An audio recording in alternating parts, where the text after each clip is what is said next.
man-child, it's all in me. Anything you want, baby, I do it clumsily. Oh, oh, oh. Hey guys, how we feeling? Pumped straight.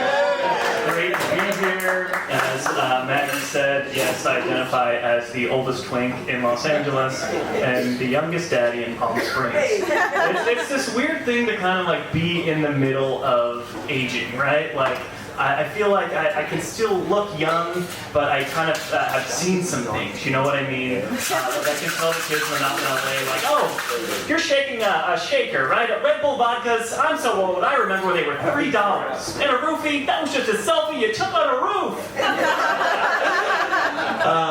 Yes, I'm in this weird thing. I mean, change is hard, right? I feel like I'm the responsible one of my friend group. Which is a heavy burden to bear. I had a friend recently tell me, probably my wildest friend, Frankie, he was like, Michael, I'm in love. I know he sounds like Gilbert Gottfried, but he's not. He's like, Michael, I'm in love. He's like, I just met this guy, we're going to Tahiti. And I was like, oh my God, that's amazing. I was like, how long have you guys known each other? And he was like, 2 weeks. And I was like, okay, this feels fast. And he was like, we're getting one of those huts. And I was like, why? Are you going to propose? And I was like, you don't need to go to Tahiti. You just need to spend time with your sweetie. And he said, shut up, Michael, you're not my dad. And I realized at that moment, I had not only offered a truth bomb, but I said it in a pun, which is the most dad-like thing to do. Sometimes people have like a fear of becoming Karens right now. Like, my biggest fear is becoming Danny Tanner from Full House. It is. Let's hug it out. But it's a Father's Day weekend, right, as has been said. Give it up for the fathers. Where are you at? I just like that everybody clapped. Everybody clapped for the fathers. I know you might be thinking I have a bad relationship with my dad because I'm doing stand-up comedy. That is not true, actually. That is not true. He's very supportive in his own way. Does anybody else have like a good relationship with their dad? I know. Wow, I didn't expect the resounding echo.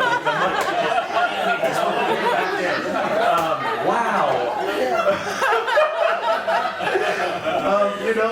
I think having a good relationship with your dad in 2023 is like having a retirement account. It's like, you know it's important and you know it'll set you up for the future, but a lot of us don't have one, right? We don't. Wow, that got an all. Jeez, okay. I'm learning some things today. We're learning some things. But I'm from, I grew up outside of Philadelphia, and I grew up in the state of Delaware. Has anyone been to Delaware? Yes. Oh, wow, there we go. Where did you go in Delaware? I don't remember. That is the most Delaware response, okay? I don't want to remember. You don't want to remember. Okay, I kind of, what did you do in Delaware? I was doing a hair show. A hair show, okay. Yeah. Was it Wilmington? Maybe? Yes. It was Wilmington. Yes. Okay, that's like the big city. That's like the big. I love that. Okay. I won't ask any more questions because you don't want to remember your time there. But it was good, but I just don't remember much about it. That's totally fair. I mean, it's a small state. I think one of our claims to fame now is Joe Biden is from Delaware. He is. The Delaware is very much like Joe Biden. It is old. It is sleepy, and a lot of times you forget it's there. And apparently you don't remember it too. So there you go. But we grow up and we go to Philadelphia. My dad was a huge sports fan. So I go to the Phillies games, I go to Eagles, I go to Flyers, I go to Sixers. And some cultures have this thing where when you become a man, right, they tell you to, like, I'm not going to do the voice, but like, go out in the forest, like, go kill the beast and bring back the meat, right? Well, my dad would say to me in between innings, like, Michael, here's $20, go get some cheesesteaks, bring back the meat. But I can tell you definitively, the time I became a man in Philly, it was for my 13th birthday. We went to then Veterans Stadium in South Philadelphia, and I went with my friends. My dad took me, and when it's your birthday, two things happen. One, the announcer gets to say in a really fun voice, "Happy birthday, it's Michael Thomas Eddie's birthday!" Which is really cool. the Philly fanatic comes over and dances with the cheer people, right? Like the fanatic doesn't talk, but like the cheer people like sing and dance, and they throw confetti.